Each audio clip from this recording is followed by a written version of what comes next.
Merci. Assalamu alaikum wa Thiès. maa ngi nuyu ñëpp di am mbégte bu rëy di ñëw fii dëkk bii nga xam dëkk bu mag la ci Sénégal mooy benn dëkk ñaari gaar mooy Thiès nga xam ne fii mooy sama région parce que man département Tivaouane laa dëkk kon fii sama région la kon su ma fi ñëwee damay daal jàmm. Madame la ministre de la bonne gouvernance et de la protection de l'enfance, ma sœur Ramatoulaye Gueye Diop, monsieur le gouverneur de la région de Thiès, monsieur le préfet du département de Thiès, monsieur le vice-président de l'Assemblée nationale, mon frère Abdou Mbow, honorable député, honorable membre du Haut Conseil des collectivités territoriales, honorable membre du Conseil économique, social et environnemental, mesdames, messieurs les présidents du conseil des conseils d'administration, monsieur le président du conseil départemental de Thiès, mesdames, messieurs les maires des communes, mesdames, messieurs les directeurs généraux, madame la présidente du comité consultatif des organisations féminines du département de Thiès, mes chères sœurs leaders et membres des organisations féminines du département de Thiès, mesdames et messieurs, avant d'entamer mon propos, je voudrais distinguer et saluer la présence de ma sœur Ramatoulaye Gueye Diop, ministre de la bonne gouvernance et de la protection de l'enfance. Merci beaucoup, ma chère sœur, pour votre disponibilité. Après Dakar et Diourbel, c'est pour moi un plaisir d'entamer à Thiès la troisième étape des consultations régionales avec les organisations féminines autour des enjeux de l'année sociale. Devant cet accueil chaleureux et cette forte mobilisation, je voudrais adresser mes sincères remerciements aux populations de Thiès et dire toute ma fierté de présider cette importante cérémonie. Si besoin est de le rappeler, l'année sociale est une initiative de son Excellence M. Macky Sall, président de la République, visant à renforcer l'inclusion des groupes vulnérables et à optimiser encore le capital humain national à travers les jeunes, les femmes, les enfants, les personnes âgées et celles vivant avec un handicap. Sous ce rapport, elle s'inscrit dans une parfaite cohérence dans le cadre stratégique du plan Sénégal émergent, avec les différents programmes nationaux de protection sociale et d'amélioration des conditions de vie des populations. Dans ces articulations, l'année sociale vise la relance de l'emploi des jeunes et de l'entrepreneuriat féminin dans une approche territorialisée épousant les contours de la troisième phase de la décentralisation. Mes chères sœurs, conformément aux missions de promotion des valeurs familiales, du genre et de l'autonomisation des femmes et des jeunes filles, j'ai présenté au Conseil des ministres le 3 janvier 2018 le plan d'action de la composante féminine de l'action de l'année sociale. Le dit plan visant à permettre aux Sénégalaises de tirer le meilleur profit de cette opportunité articulée autour du renforcement de la capacité, de l'élargissement de l'accès aux services sociaux de base et de la promotion de l'entrepreneuriat féminin. C'est en vue d'opérationnaliser cette matrice et d'en partager les articulations que j'ai cru devoir aller à la rencontre des cibles et acteurs afin de la consolider de leurs enregistrements à travers un dialogue fécond et dynamique accompagné d'un programme d'animation économique à la base. Au titre du dialogue, mes chères sœurs, j'ai suivi avec beaucoup d'attention et un grand intérêt les conclusions de vos concertations portant sur les thématiques de l'autonomisation de la femme, développement de l'entrepreneuriat féminin et du partenariat entre le ministère et les mouvements associatifs féminins. À mon avis, vos diagnostics est plein d'enseignements, tout comme vos recommandations qui couvrent d'excellentes perspectives pour l'amélioration de la condition féminine au plan économique, social et culturel. C'est donc pour moi le lieu de féliciter vos rapporteurs pour la clarté et la pertinence de leur présentation et de saluer le leadership et le sens de l'organisation de Madame la Présidente du Comité consultatif départemental des femmes qui a su mobiliser les énergies avec l'appui des services techniques et des autorités administratives. Soyez cependant sûrs que vos recommandations seront bien prises en compte dans le mémorandum national préparatoire du Conseil interministériel et du Forum national sur la promotion économique des femmes qui constitueront l'épilogue de l'année sociale. Comme vous le savez sans doute aussi, il est attendu ces grands rendez-vous majeurs l'obtention d'une stratégie nationale pour l'autonomisation socio-économique de la femme qui, adossée au PSE, constituera avec la stratégie pour l'équité et l'égalité de genre notre référentiel vers l'éradication de toutes les formes de discrimination et de violence à l'égard des femmes. Mes chères sœurs, le programme d'animation économique que je vous annonçais plus tantôt procède d'un déploiement des mécanismes publics de financement des activités génératrices de revenus. Il s'agit principalement du Fonds national de crédit pour les femmes et du Fonds national de promotion de l'entrepreneuriat féminin et du Sénat. Grâce aux interventions conjuguées de ces différents instruments, mis en place par le gouvernement avec une dotation du budget national, des notifications de financement vont être remises ce jour et des groupements de femmes pour démarrer et consolider les processus d'insertion économique. Dans votre département, mes chères sœurs, un financement cumulé de 149 800 000 francs CFA est mobilisé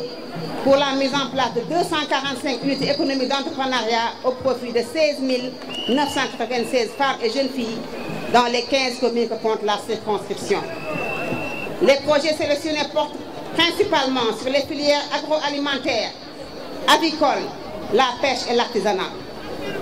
Je félicite d'avance les promotrices qui ont été sélectionnées et les encourage à ne ménager aucun effort, optimiser les ressources ainsi mises à leur disposition et à veiller aux échéances de remboursement qui leur seront notifiées. Parallèlement à ce processus, je compte avec votre concours développer dans chaque circonscription départementale 2 actions pilotes de structuration de l'entrepreneuriat féminin à travers des paquets technologiques sur des chaînes de valeur allant de la transformation primaire à la commercialisation en passant par le raffinage et le conditionnement. Pour le département de Thiès, cette expérience pourrait porter sur l'arachide, les fruits et les légumes. Étant du niveau départemental des propositions concernant le choix de 2 sites d'implantation et des filières qui pourront être investis en fonction du profil socio-économique. Mes chères sœurs du département de Thiès, les efforts d'appui et de valorisation de vos ressources humaines et productives seront poursuivis et consolidés dans le cadre du CEDAF, rénové, équipé, que je me promets d'inaugurer en juillet prochain dans le cadre de la visite de Madame la Directrice Générale de l'UFAM. Aujourd'hui, je m'inscris déjà dans cette perspective en démarrant, grâce à une action conjuguée du Sénat et du PASNEC, la mise en place des équipements pédagogiques et de développement des capacités d'incubation avec une dotation composée ainsi qu'il suit. Une mini-boulangerie, unité de fabrication de craie, des kits de réparation de téléphones portables, un kit complet d'aviculture, un congélateur horizontal de 670 litres, des réfrigérateurs, des cuisinières et un kit de coiffure. Enfin, le département de Thiès pourrait également, au terme des études en cours, être pris en compte dans la 2e phase du programme d'alphabétisation et d'apprentissage des métiers pour la lutte contre la pauvreté PALAM. Le PALAM, qui bénéficie du soutien de la Banque islamique de développement, porte une offre en matière d'éducation de base non formelle, de formation professionnelle et de financement d'activités génératrices de revenus suivant les principes de l'islam au profit des femmes et des jeunes. Je suis déjà sûre que dans ces belles perspectives, vous bénéficierez du soutien agissant des autorités et des élus et responsables départements dont il me plaît de saluer encore l'engagement remarquable à nos côtés, illustré par leur présence en cette belle occasion. Mes chères sœurs, très satisfaites du déroulement de cette cérémonie, je remercie Monsieur le maire de la commune de Thiès, Monsieur le président du conseil départemental de Thiès, malgré qu'il est absent, pour les généreux messages qu'ils ont bien voulu adresser au nom des élus et de la population du département. Je confonds dans cette expression de gratitude l'ensemble des élus et responsables qui ont bien voulu répondre à mon invitation. Honorables députés, hauts conseillers des collectivités territoriales,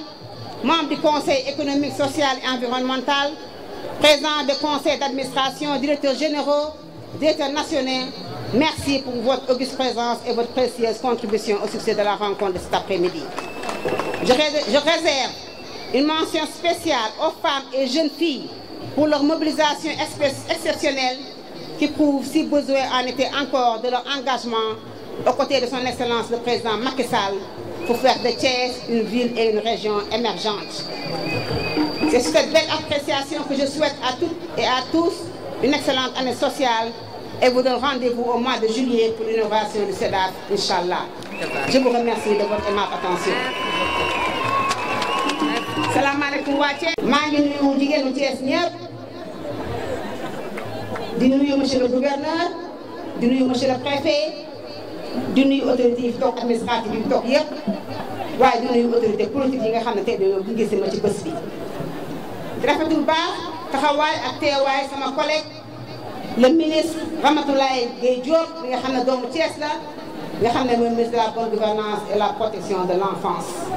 maa ngi koy saluer di ko remercier ci taxawaayam ak ci toog bi mu toog sama wet gunge si ma fii nga xam ne mooy dëkkam. di nuyu monsieur le vice-président Abdou Mbow sama frère sama goro maa ngi koy nuyu moom tam bu baax di ko ziar taxawaayam gis naa ni mu jàpp ci bés bi maa ngi koy remercier bu baax teg ci loxoom nuyoo bi nag député yi fi toog yëpp su ma limee damay juum di nuyu honorable Fatou Sène moom tamit jàpp na ci liggéey moom tam maa ngi koy nuyu bu baax di nuyu honorable Yaya Ly au conseiller des collectivités territoriales di nuyu conseil yi toog ci fii yëpp di nuyu aussi la présidente du conseil d'administration du Petit Train Bleu sama sœur sama mbokk seen bu jigéen maa ngi leen nuyu bu baax kontaan ci yow. di nuyu teew ñëpp représenté responsable bi fi nekk représenté le directeur général Siré Dia représenté maa ngi nuyu Adja Tické Ndiaye moom tam di sama sœur jàpp ci liggéey bu baax moom tam maa ngi koy nuyu bu baax a baax a baax di nuyu sama frère Maodo Malick Mbaye koo xam ne moom tamit jàppale na ma ci liggéey bi dugal na ci loxoom di nuyu Ablaye Dieye sama frère di nuyu Pascal Ndione di nuyu mon frère le maire de Tassette di nuyu maire yi toog yëpp su ma limee damay juum le maire de Khombole di nuyu maire yëpp teg naa ko ci loxo di nuyu nag beral nuyoo le grand ministre Augustin Tine mi nga xam ne moom tamit jàpp na ci liggéey bi mobilisé na femme yi ñëw tam jàpp ci bés bi kon maa ngi nuyu yëpp di kontaan bu baax ci vraiment mobilisation te accueil bi. tey nag dañoo ñëw ci suñ troisième étape bi nga xam ne mooy consultation régionale yi def nga xam dañoo ñëw son excellence le président Macky Sall yónni ñu pour seet si jigéen ñi nga xam ne ñoo dëkk ci gox yi tey nag ma ñëw fii ci région de Thiès. commencé ko par département de Thiès fas yéene bu subaa ma dem département de Mbour incha allah samedi mu tëjee département de Tivaouane. dafa tous mobilisation jigéen ñi di wax ne son excellence le président Macky Sall ci politique yi nga xam ne moom la défini Sénégal def naa jigéen ñi def na ci ginnaaw bu ñu xoolee programme yi mu teg benn bu ci nekk rek boo ci xoolee continue bi def naa jigéen ñi ci ëppale bu ñëwee bourse familiale jigéen ñee ko moom. bu ñëwee couverture maladie universelle jigéen ñoo ko moom bu ñëwee PUDC jigéen ñee ko moom yaakaar naa ñetti programme bi ko jukkee ci programme bi président Macky Sall def jigéen ñi rek def naa wax naa lépp fàttewaale nag ñi nga xam ne ñii mooy programme yi nga xam ne bu ci nekk rek bu ñu ko waxee jigéen ñi gis nañ seen bopp ci biir son excellence nag taxawaayam dafa ne jigéen ñi dañu am solo ci askan bi dañoo war a taxaw dimbale leen mu ne naa indi couverture maladie universelle jox ko ñi nga xam ne moom néew doole pour lutter contre la pauvreté mu ñëwaat beneen étape indi couverture maladie universelle parce que boo wérul doo tal dara mu ne nag jigéen ñi dañoo jàmbaar Sénégal dañoo nangoo liggéey te ku leen jàppale ñu dem mu ne tey jii naa indi ay financement jox ko jigéen ñi ñu financer ay projet pour ñoom tam ñu mun am ay ressources mun a yokku ba seen taxawaay rafet ci askan bi parce que jigéen nag boo ko dimbale nga famille bi te yaakaar naa ko dimbale famille dimbale nga askan te damay wax ne Sénégal pour mu nekk un pays émergent il faut que jigéen ñi seen bopp gis seen bopp ci politique yi nga xam ne moo ñu wàccee ci askan wi waaye képp du président Macky Sall taxawal jigéenu Sénégal ma wax ne projet yi fi indi dañ ko indi pour jàppale leen pour que ngeen financer ay projet parce que yaakaar naa jigéen ñi koo ci gis am na groupement de femmes am na mbootaay bu mu yëngu ci liggéey ñu renforcer leen former leen andi leen ay financement pour que ngeen mu demal seen bopp je pense que jigéen ñi ku leen woo ci loolu dañu wuyu si particulièrement jigéen ñi Thiès parce que yéen da ngeen jàmbaar dina mooy liggéey kon si message boobu laa amoon bu ko indi tey son excellence le président Macky Sall def naa taxawaay rafet na ci jigéen ñi waaye taxawaay rafet na aussi Sénégal suñu liggéey nag dañu sax ñu def si ko amul benn jigéen bu mën ne te dañoo ñëw fii parce que parti ba am na collaboration politique bu tax ñu war am benn financement toutes les femmes ont accès au financement du ministère de la Femme sans corrélation politique amul kenn koo xam ne jigéen te former sa demande wala former sa projet yóbbu ko au niveau développement communautaire dañu ko financé ñun dañuy liggéey son président Macky Sall ci yaram ci taxawaayam ak ci républicain gëm Sénégal am taxawaay bu rafet di ko liggéey ñu te di koy accompagner ci liggéey boobu kon lépp lu ñu def teg ci yoon te yaakaar naa bu financement yi génnee di ngeen xam ne fii amul corrélation parce que dégg naa ni ñu wax lu demee noonu du ma tontu parce que yaakaar naa ne fii département de Thiès ñi fi ne di liggéey ay fonctionnaires lañu ñu xarañ ñu xam seen liggéey lu ñu wax na di jàngal te wuñ fu benn parti lañ fi topp liggéey askan bi kon seen liggéey rafet ñu leen félicité ñoom tam en passant parce que yaakaar naa ne ciblage projet yi rafet na bu ci kanamee dinañ ko joxe indiwaat ay comme ni ñu ko waxee sànq ay matériel jàppale ko SEDAF bi fas yéene incha allah au mois de juillet ñu inauguré SEDAF bi indi ci ay formation parce que SEDAF nag lu am solo la lu sax am solo mooy lieu de rencontre pour femmes yaakaar naa léegi bi ñu waxee bi madame qui a représenté le forum pour les femmes elle a bien dit que le SEDAF lieu la boo xam ne ngeen ci war a dagee di waxtaan di weccoo pour que seen taxawaay ci askan bi rafet kon SEDAF bu Thiès yaakaar naa son excellence def na ci xaalis dinañ ko defaraat dinañ indi matériel pour que jigéen ñi am ay taxawaay mën a formé wu mën a vraiment ñu indee seen financement ñu liggéey liggéey bu rafet pour jàppale seen askan. kon maa ngi gërëm ñëpp sant ñëpp di gërëm Mariam Diop Sylla moom tamit wax fàtte woon moo tax bëgg maa lim damay juum di kontaan ci moom tamit taxawaayam di nuyu ñëpp di kontaan ci ñëpp di gërëm ñëpp di sant ñëpp wasalaam. GIE sopp sa jëkkër Adama Diop GIE sopp sa jëkkër commune de Fandène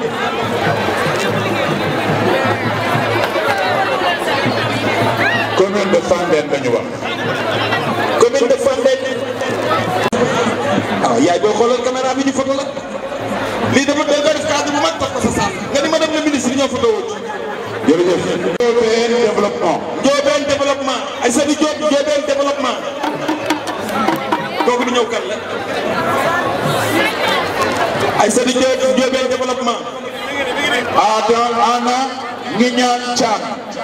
Ana Guignane Thiaw ay ndama lañu a ci yëgal Ana Mame Fama Mbow association des femmes de Nimzat yaay kan soxna si